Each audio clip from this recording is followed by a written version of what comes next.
Once again, it's on. You know what time it is. It's time to play some Toss. Welcome, everyone, to a special episode of Toss. It is episode 122, but it also serves as the season wrap for the Green Bay Packers. Green Bay Packers season over in what was essentially a playoff game. A win you're in situation. Season finale. Everything broke for you the way it was supposed to. And you couldn't take advantage. Now, before we get into it, y'all know who I am. It's your friend in your neighborhood, T Squared. This is Toss. Thank you all so much for joining us. As I said before, this serves as the season wrap for the Green Bay Packers, finishing off at 8-9. 8-9. The first losing season for Matt LaFleur after starting his head coaching career with 3 straight 13-win seasons. And can you believe that some people are calling for him to be fired? You have got to be kidding me. One bad year where you dealt with some injury issues and you dealt with some growing pains and some inconsistencies, and you automatically want to get rid of the head coach. A head coach that still put this team in position to even make the playoffs. But you want to fire him after one rough year.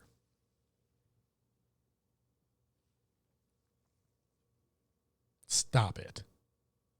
That's all I'll say on that. As I said before, they finished up 8-9, third in the NFC North. Missed the playoffs by a game. Again, everything broke the way it needed to. Now, it's at one point you were 4-8. And I got on Quick Toss, which you can watch on YouTube. Look for us at Toss Nation Media. I sat there and said, hey, it may be time to play Jordan Love. It may be time to put him in some real game time action as the consistent starter, the consistent number one, not just for a spot start here and there, but consistently to see how he handles it, how he improves, what he's going to bring to the table. It may be that time because this team is dead.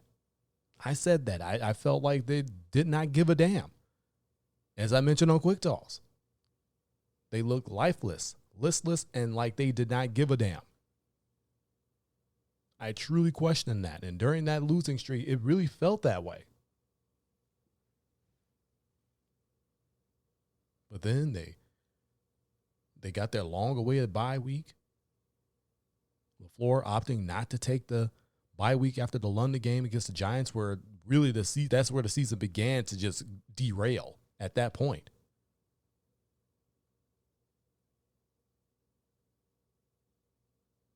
ask the NFL schedule makers, hey, we don't want it. There's a way we can get it later in the season. We'll take it then, but I would prefer not to have it. Schedule makers decided to grant his wish.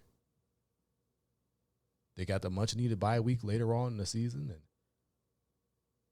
it felt like comments by Matt LaFleur about wanting to be more aggressive and tired of being passive on defense maybe got into Joe Barry's head.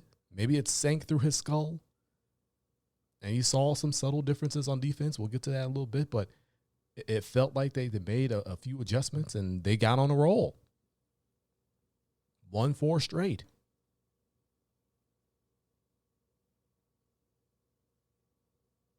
Got themselves to 8-8. All the help you needed, you got on those Christmas Eve games.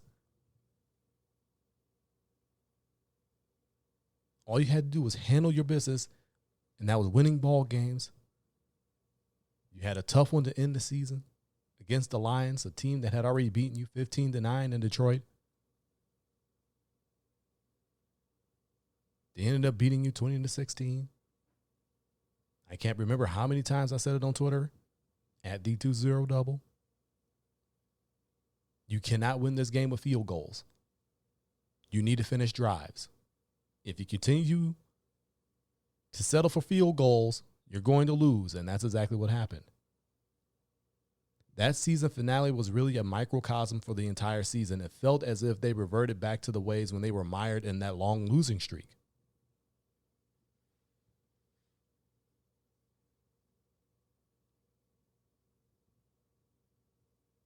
Couldn't create turnovers, which was something they did during their winning streak. Did not feel like they ran the offense. And again, you have to give big-time credit to Detroit. Detroit finishing above 500. Dan Campbell has them going in the right direction. And I said they were going in the right direction with Dan Campbell, even when they got out to that rough start.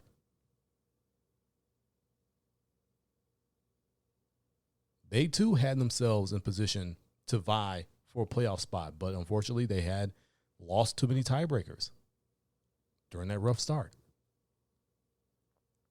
Found out they were eliminated before the game even started. Their attitude was, if we ain't going, neither are y'all. And they stopped the Packers from doing that. So you have to give them credit, the things that they were doing defensively. And they got just enough plays on offense to win that ball game. So you have to give them their due. But the other part of that, the Packers just fell back into all the mistakes, all the sort of play that they had all season. Didn't feel like Rodgers was really running the offense. Felt like he was constantly looking for the bomb down the field. Christian Watson had a big game, the rookie. There was not enough Jones. There was not enough Dillon running the football.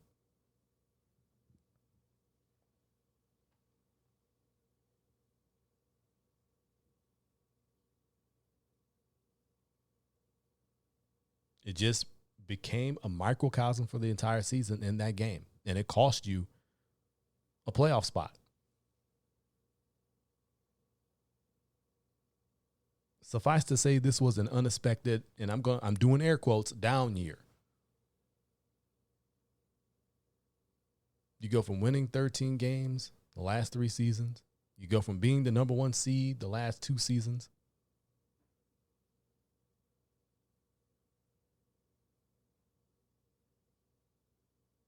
To being completely out of it.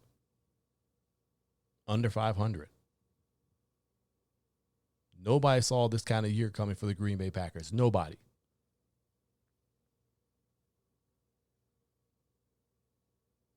I didn't have them winning 13 games, but I had them winning double digits. I had them being a very tough, very physical football team. I thought that for the first time, you were really going to see what Matt LaFleur wants this team to be. Power running football. Tough physical defense. Being able to stop the run. Definitely being able to stop the pass.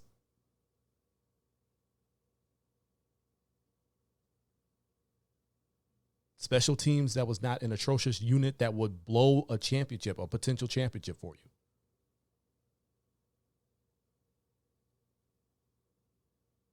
And none of that really came to fruition other than special teams. And let's talk about special teams. Rich Bisaccia, special teams coordinator, he's come in and he's done work.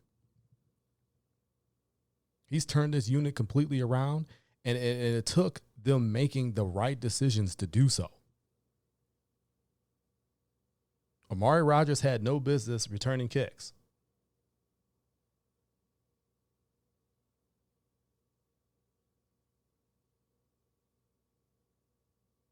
He was not consistent in doing so. You always held your breath. And when the mistakes happened, they were devastating. They finally made the decision to get him out of that role. Enter Keyshawn Nixon. And you now have an electric kick returner. Quite possibly the most electric kick returner in the NFL right now. And I know maybe it's recency bias, but look at the entire league. He led the league in kick return yardage. He had a 105-yard kick return against the Vikings in that crucial win against the Vikings, 41-17. He's constantly found a way to put the offense in an advantageous spot to where they don't have to drive the field for long periods of time, because we know Packers have had problems sustaining drives. Their bigger problem has been within the red zone. But we'll talk about that in a little bit.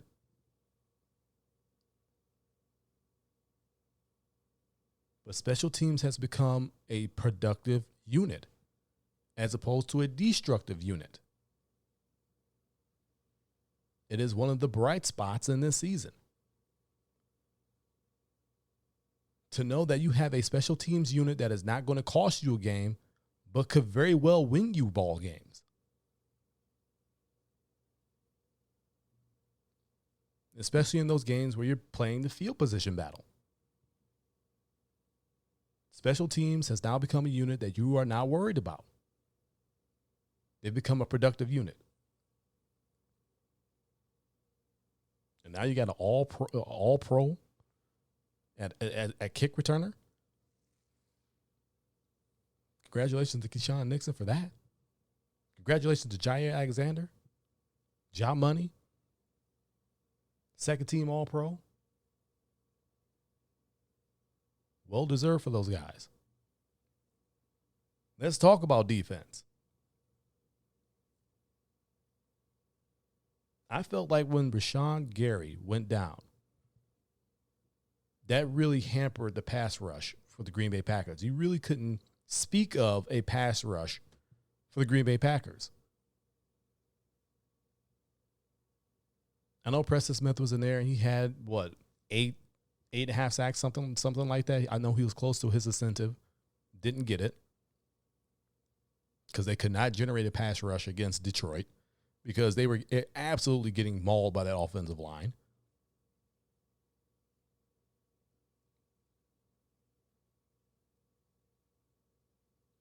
That made things a little bit tougher.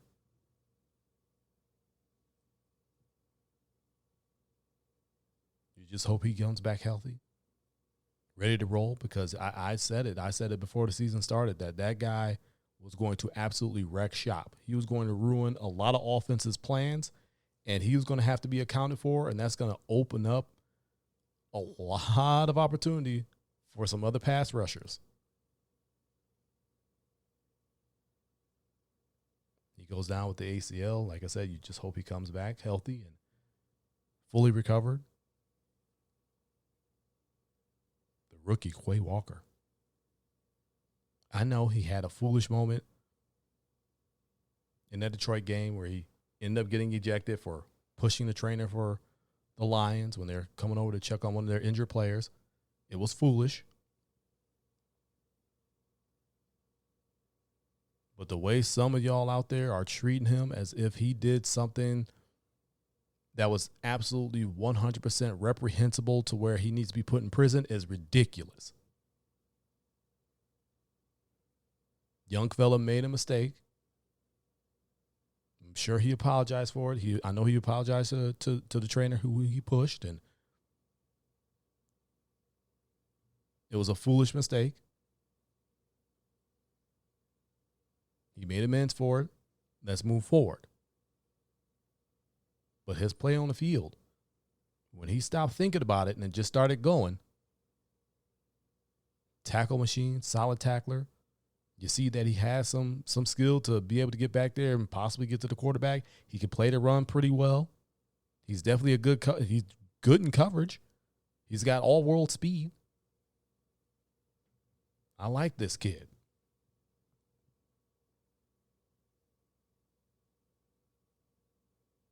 We talked about Ja Money, second team All-Pro. I know some people feel he might have been slighted, but if you look at the performers at cornerback this season, you can't really argue with it. I mean, Sauce Gardner had a special season in his rookie year. I mean, you really can't argue with him being second team. I'd definitely argue if he didn't make an all-pro team. That I would have a problem with. But with him being second team, okay, I'll take it. He got back to being who he was. Here's the caveat. When Joe Barry allowed it. Now, we mentioned old Zony Joe Barry. Matt LaFleur has already come out and said he doesn't expect very many changes to his staff, if any at all. He pretty much said that Joe Barry would probably be returning. Now I'm saying probably. I mean, I don't want to speak for him, but, I don't want to paraphrase either. Essentially, he's not going to make any changes to his staff. Everybody's going to be coming back. That includes Joe Barry. Now, that 4-5 game stretch where the defense was much better, Jair got back to being Jair, jammer receivers at the line, and you saw the results of that. That is where he's at his best. How Joe Barry does not know this, I don't know. You're supposed to be the defensive coordinator. You're supposed to know your personnel and what they do best, and you're supposed to put them in positions to be successful. That's something he's successful at. You have to allow him to do that. But that's been a big problem on the defense. He's not been allowing the personnel to play the way they need to in order to be successful, to do the things they do well to be successful.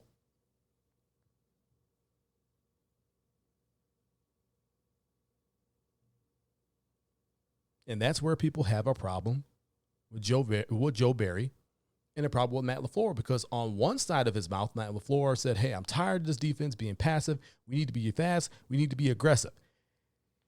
And those are two words that Joe Barry used when he first got the DC job.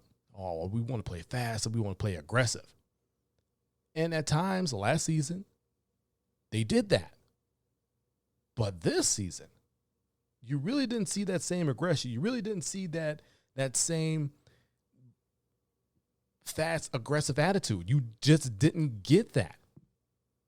It was being stuck in zone, doing things that they don't do very well, allowing teams to matriculate down the field and score. This was supposed to be a top 5 unit. Still one of the best passing defenses in the league. You got guys like Jair Alexander back there. You can see why. You got guys like Rasul Douglas back there. You see why. But those guys like to get up, get hands on the receiver, jam them at the line, be physical, make life tough on receivers. Meanwhile, Joe Barry wants to be in zone, keeping guys in zone, keeping them away from doing the things that they do best, which could make this football team successful.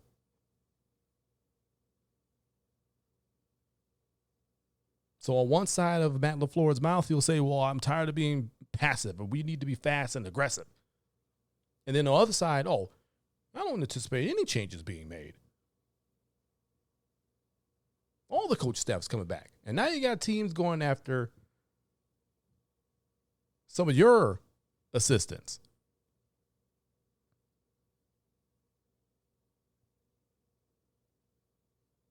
So there may very well be changes. But I digress. This situation with Matt LaFleur, Joe Barry, is really reminding me of Mike McCarthy, Dom Capers. You saw that defense really wasn't working. You saw that the league had it figured out, but yet you stuck with him, hoping he would change. And nothing really did. You cannot allow that to be the same situation in this regard. You're the head coach. You should know what works and what doesn't.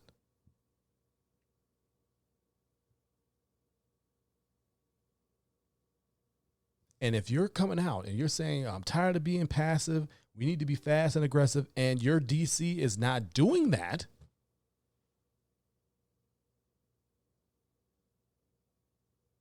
then why are you going to allow him to stay?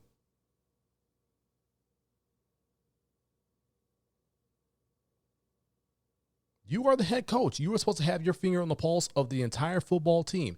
If there's something you don't like and something that you feel is not being productive in helping you win, why do you not go and make the necessary change?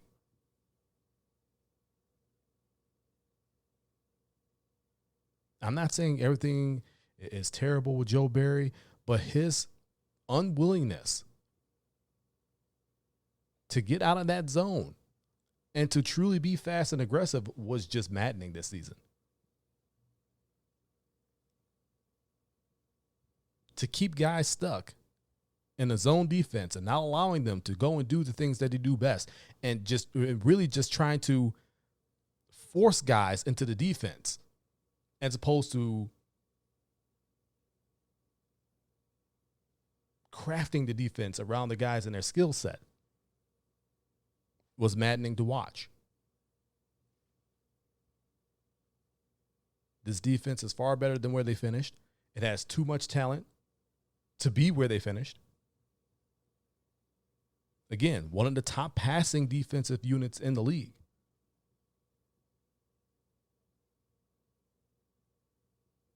But there's so much talent on this defensive side of the ball.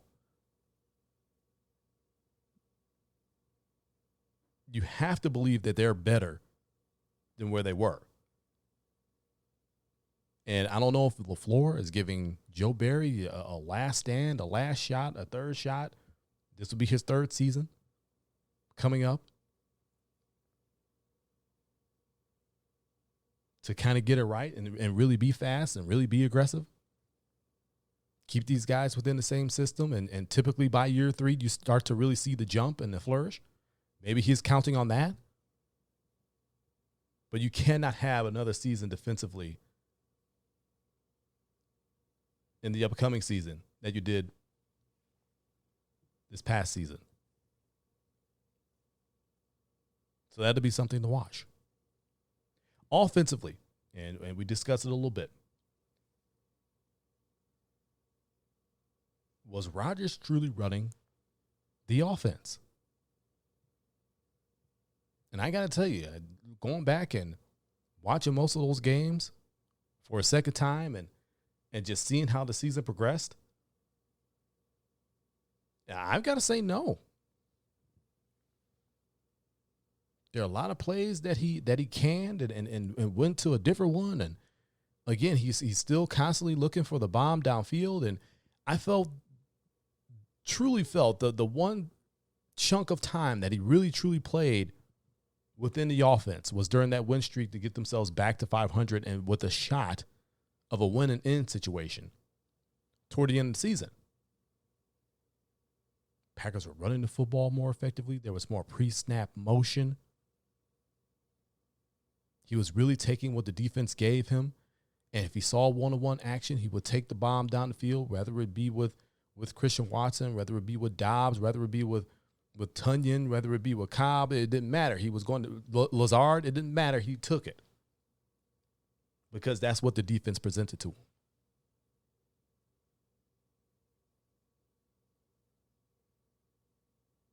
But you're talking for, a 4, maybe 5 game stretch?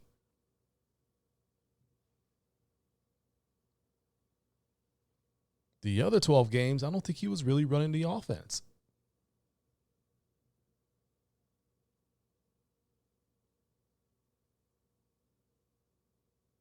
And I've spoke about this on the show before. We know where LaFleur is from. He is from that Shanahan coaching tree.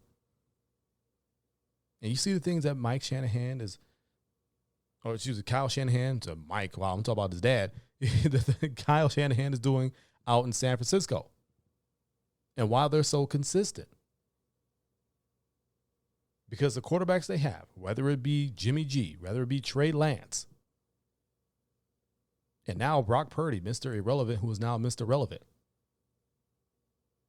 What a story he's been. Those guys play 100% within the offense. They stay disciplined. And that's why they're so consistent on the offensive end. Yeah, it definitely doesn't hurt to have a George Kittle or a Deebo Samuel or Christian McCaffrey or Brandon Ayuk. It certainly doesn't help to have that. Certainly doesn't hurt to have that. An offensive line that just mauls people doesn't hurt to have that.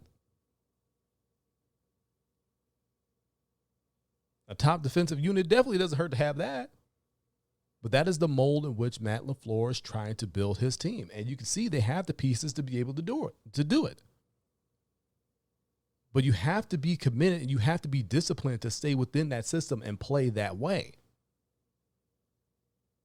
And I just don't believe that Aaron Rodgers is capable of doing that. And it's not just me saying that, it's seeing it. Now, part of you gets it. Yeah, he's a 4-time MVP.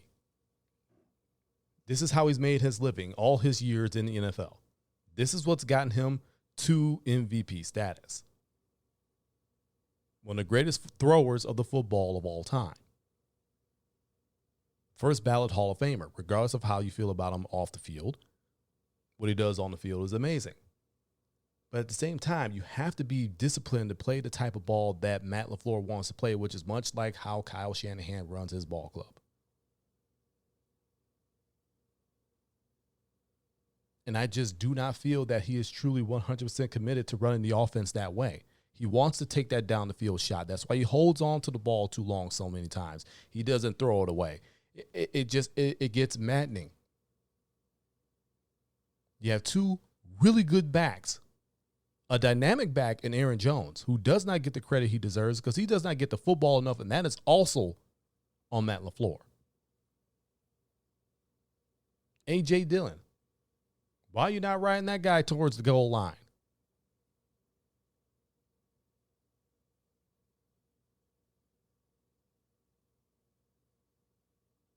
LaFleur tries to be the smartest guy in the room sometimes, and it costs him. At times, his play calling has been suspect.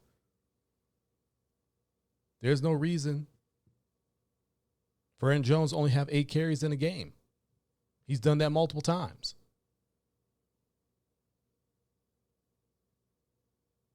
There's no reason to be passing it on 4th and short. Well, you got Quadzilla back there. He's done that multiple times.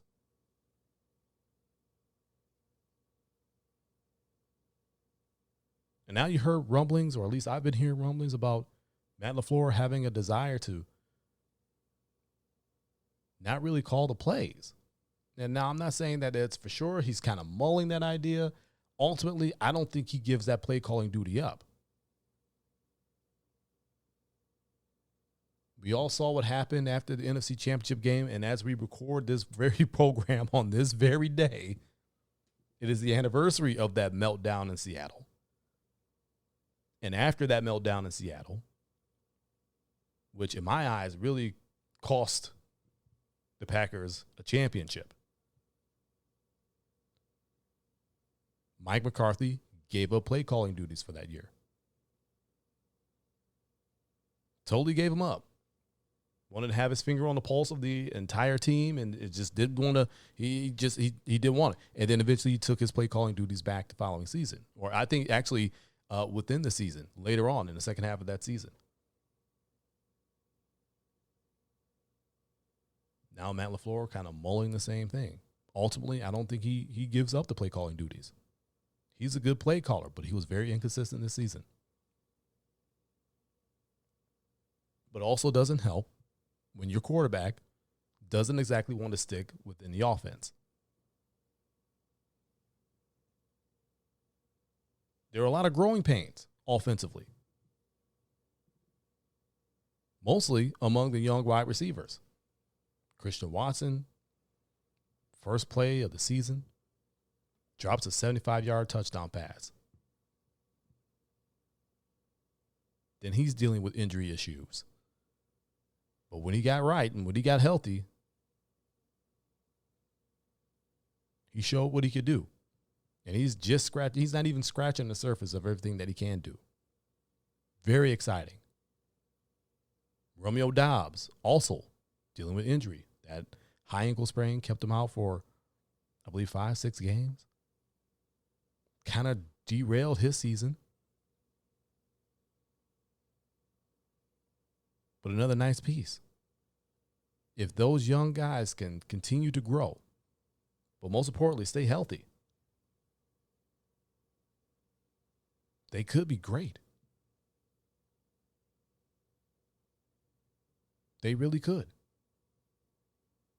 Christian Watson, honestly, if you're going to run a Shanahan-like offense,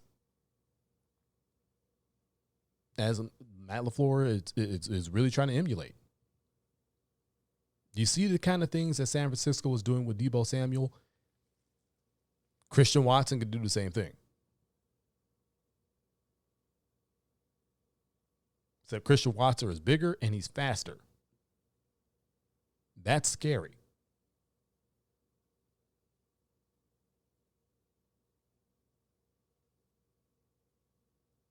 Those guys could be great.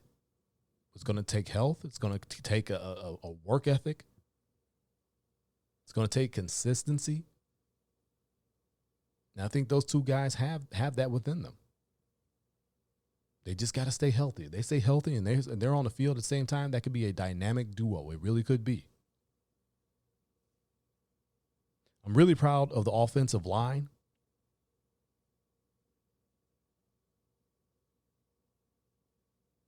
Really proud of them because with all the injuries and all the shuffling that has gone on, they were still a solid unit. And, going in, that was a question mark.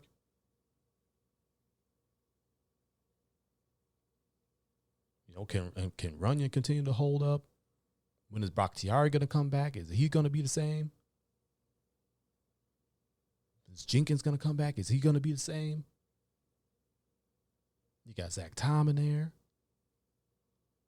Josh Nyman in there, who stepped in and was really good again.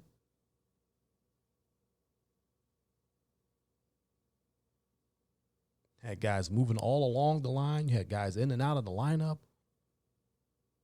And they performed incredibly well. Got to be proud of that unit. I truly am proud of that offensive line.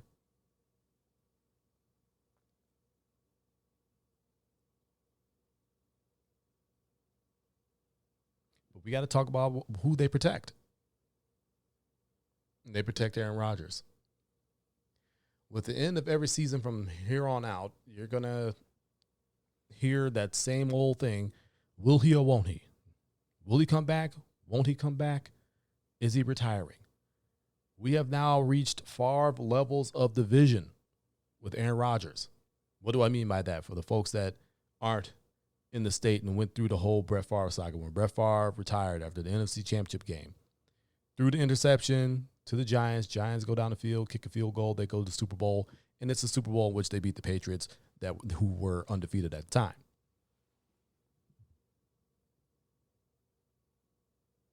Franchise is putting pressure on Favre for a decision.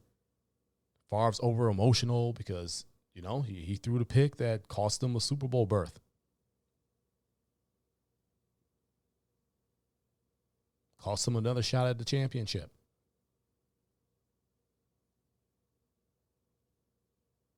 And, he tearfully retires. I think he was a little bit hasty with the decision because I think it was filled with more emotion than thought. I felt the franchise kind of pressured him into a decision that he really wasn't ready to make.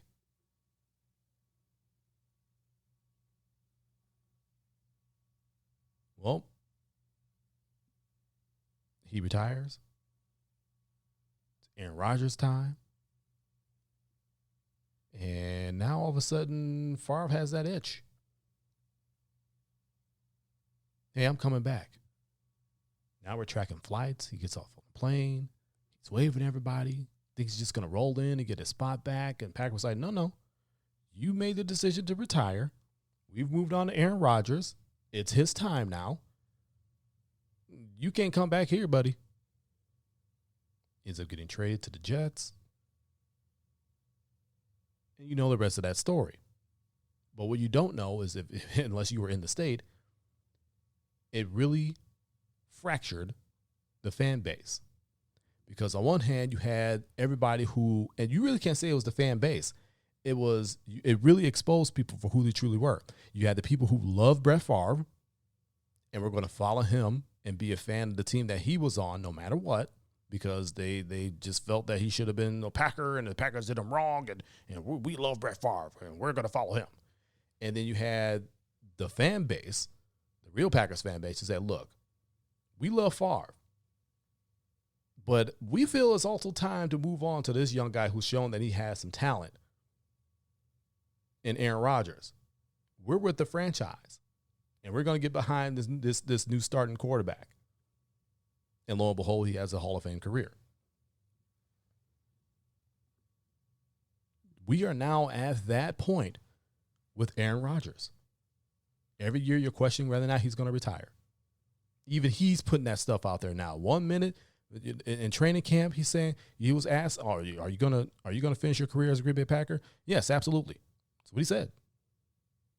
Now he's on Pat McAfee saying, I feel like I can win another MVP. Whether that's in Green Bay or elsewhere, I don't know. I don't want to shut off all opportunities.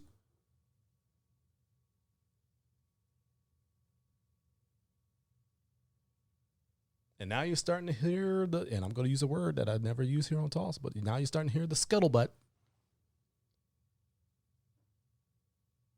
amongst the fan base. You got the people who love Aaron Rodgers and are going to stick with him through thick and thin. And then you got the people who are saying, look,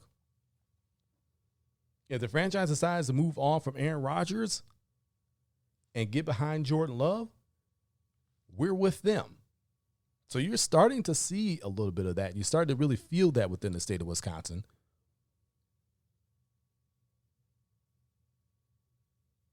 We've gotten to those levels now. The whole Rodgers thing is murky because, one, it's like, okay, is he going to come back? Is he going to come back? He says he's not going to hold the franchise hostage with his decision or whatever. Said if it is time to hang it up, it's time to go to the jungles for a while or whatever. He's doing his silly talk.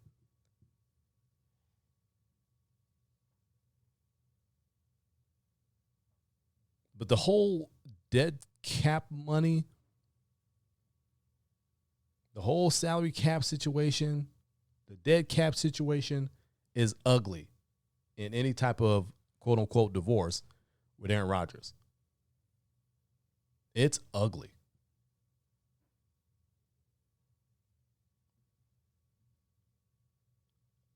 On the flip side, even if you do decide to keep him or he wants to play and you decide to keep him in the fold, it's inconceivable to me that Jordan Love would be expected to just sit there and be the backup yet again. The kid wants to play. He's continued to develop. He wants that opportunity to play.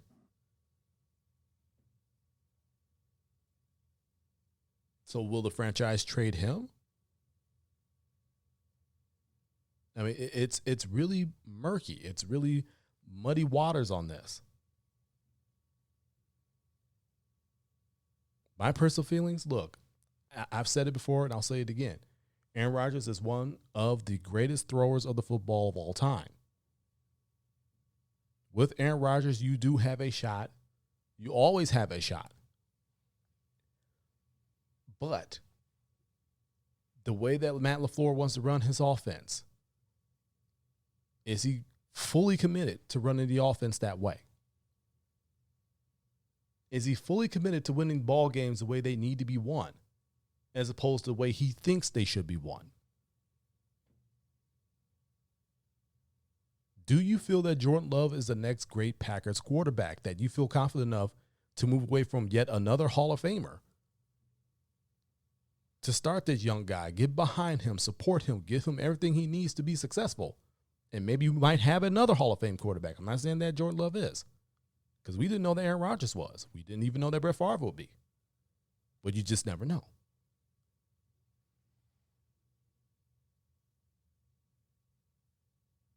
You have to get your personal feelings out of this. We all love what he brings on the football field, and we're talking Aaron Rodgers. But if you feel it is in the best interest of the franchise to move forward with a young guy in Jordan Love, to see what he has, to develop him, to put everything behind him, I'm going to do like I did with the Brett Favre situation. I'm going to stick with the franchise.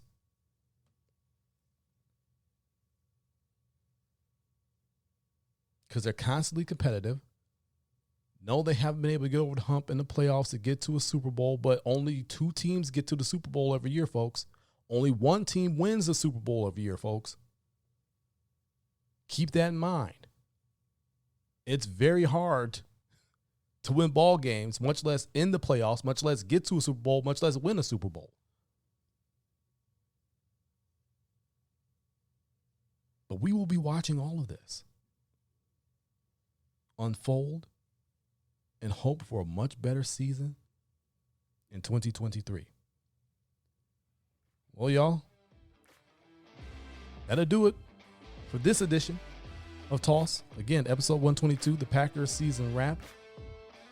You know where to find me on social media at the20double on Twitter and Instagram. That's at the number 2, the number 0, and the word double. Check us out on YouTube at Toss Nation Media. Check us out, follow us on Facebook, facebook.com/T on Sports Show. That's TON Sports Show. And of course, TossNationMedia.com, your home for the Toss brand of sports. Truthful, opinionated, passionate sports. It's what you deserve. But as I said before, it's time for me to go on up out of here. This is T-Squared, Tristan Thomas, reminding all of you to keep it moving forward. Always forward. Forward always. Until next week, so long from Toss.